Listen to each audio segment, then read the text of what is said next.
আসসালামু আলাইকুম রহমতুল্লাহ। কথায় আছে, যার আমেরিকা বন্ধু তার আর শত্রুর অভাব নেই। আর আমেরিকার সাথে বন্ধুত্ব মানে আপনি সবার সাথে সম্পর্ক আপনার ছুটি হবে, কারণ তাদের কাছে সব কিছু আছে। সব কিছু যখন তার কাছ থেকে নেবেন, বেশি দামে নেবেন, বেশি মূল্যে নেবেন, আর তাদের চুক্তিগুলো এত কঠিন, সেখান থেকে বেরোয়া এত সহজ নয়।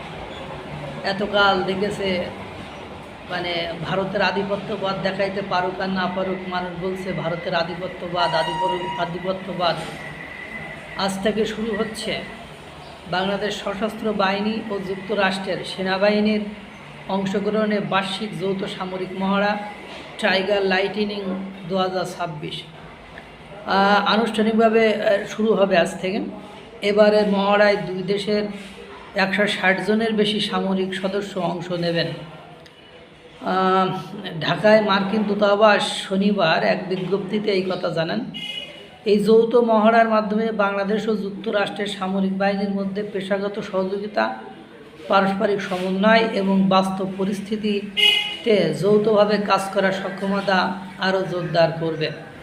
বিজ্ঞপ্তিতে বলা হয়, মহড়ার জঙ্গল অঞ্চলে অভিযান পরিচালনা, সন্ত্রাস বিরোধী অভিযান এবং যুদ্ধক্ষেত্রে আহতদের কৌশলগত চিকিৎসা, মানে ট্যাকটিক্যাল কমব্যাট ক্যাজুয়ালিটি কেয়ার বিষয়ে প্রশিক্ষণ দেওয়া হবে। এর মাধ্যমে উভয় দেশের সেনা সদস্যরা একে অপরের কৌশল, দক্ষতা ও কার্যপদ্ধতি সম্পর্কে আরও সম্যক ধারণা লাভ করবে। মার্কিন দূতাবাস জানায়, টাইগার লাইটেনিং ইউএস আর্মি প্যাসিফিকের থিয়েটার আর্মি ক্যাম্পেইন প্ল্যান এবং নিরাপত্তা সহযোগিতা কর্মসূচির অংশ। এর মূল লক্ষ্য দুই দেশের সামরিক বাহিনীর পেশাগত সম্পর্কে আরও শক্তিশালী করা, প্রস্তুতি, অপারেশনাল সক্ষমতা বৃদ্ধি এবং পারস্পরিক কার্যক্ষমতা উন্নত করা। বুঝতেই পারছেন, মহড়াটি শ্রেণী কক্ষভিত্তিক প্রশিক্ষণের পাশাপাশি মাঠ পর্যায়ের অনুশীলন এর মাধ্যমে পরিচালিত হবে। সমাপনী পর্বে অংশগ্রহণকারী সেনা সদস্যদের নিয়ে একটি পূর্ণাঙ্গ ফিল্ড ট্রেনিং এক্সারসাইজ অনুষ্ঠিত হবে।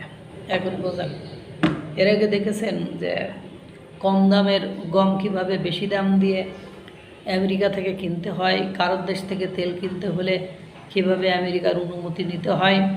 এবং দেখেন, চীন থেকে আমাদের মাননীয় প্রধানমন্ত্রী তারেক রহমান ঘুরে এসেছেন, কিন্তু কোনো চুক্তি বাস্তবায়ন হবে বা শিওর হবে এই ধরনের আশ্বাস কিন্তু দিতে তিনি পারছেন না।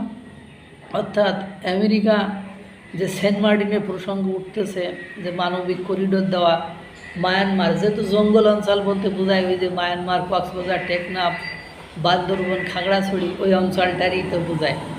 আর ওই অঞ্চলটির প্রতি লোলুপ দৃষ্টি অনেকেরই আছে, সেটা মার্কিন যুক্তরাষ্ট্রেরও আছে, আপনারা জানেন। সুতরাং দেখতে থাকুন আমেরিকা আমাদের দেশে কী করে। আল্লাহ তাআলা সকলকে ভালো রাখুক, সুস্থ রাখুক। আসসালামু আলাইকুম ওয়া রাহমাতুল্লাহ।